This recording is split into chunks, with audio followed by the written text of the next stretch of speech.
दोस्तों, आज मैं आपको एक कहानी सुनाता हूँ एक किसान की, जो एक गांव में रहता था और वो खेती बाड़ी के साथ साथ अपने मवेशियों का दूध और मक्खन निकाल कर बेचा करता था। उसने भेड़, बकरियां और गाय भी पाल रखी थी और साथ ही के करीब के शहर में एक बेकरी वाला उसका पुराना ग्राहक था और वो बिला नागा उससे 1 पाउंड मक्खन खरीद कर ले जाता था। एक दिन बेकरी वाला मक्खन लेकर आया तो इसने सोचा कि काफ़ी टाइम हो गया, मैंने कभी इसके मक्खन का वज़न नहीं चेक किया। ठीक है, उससे मेरा पुराना ताल्लुक़ है, लेकिन कहीं वो मुझे धोखा तो नहीं दे रहा। तो बेकरी के मालिक ने जब वज़न किया तो बहुत हैरान हुआ। उसे शदीद दुख हुआ कि मक्खन पाउंड से कहीं कम था।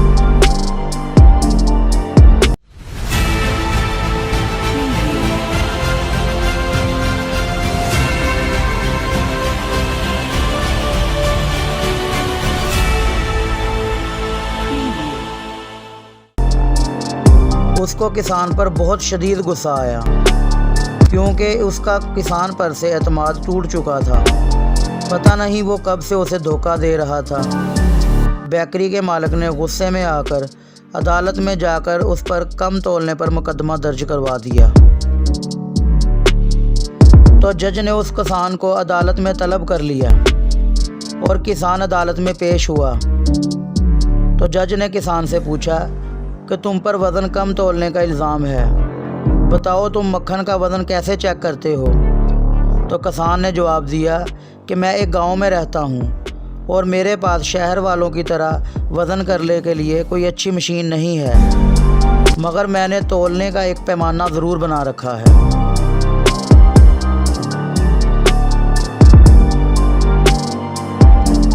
तो जज ने उससे सवाल किया कि अदालत को जवाब दिया जाए कि आखिर वो कौन सा पैमाना है जिससे तुम मक्खन को तोलते हो।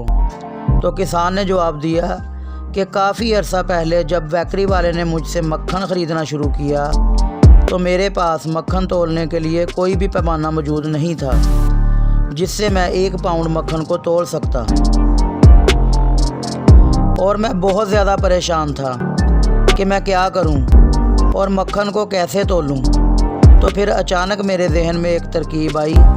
तो मैंने बेकरी वाले से कहा कि वो आता हुआ मेरे लिए 1 पाउंड का ब्रेड लेता हुआ आए, और अब जब भी बेकरी वाला आता है मैं उससे 1 पाउंड का ब्रेड ख़रीद लेता हूँ और उसके बराबर मक्खन तोल कर दे देता हूँ। और जब से ये मुझसे मक्खन ख़रीद रहा है मैं उस रोज़ से ऐसा ही कर रहा हूँ और मेरे वज़न में रत्ती बराबर भी फ़र्क नहीं है।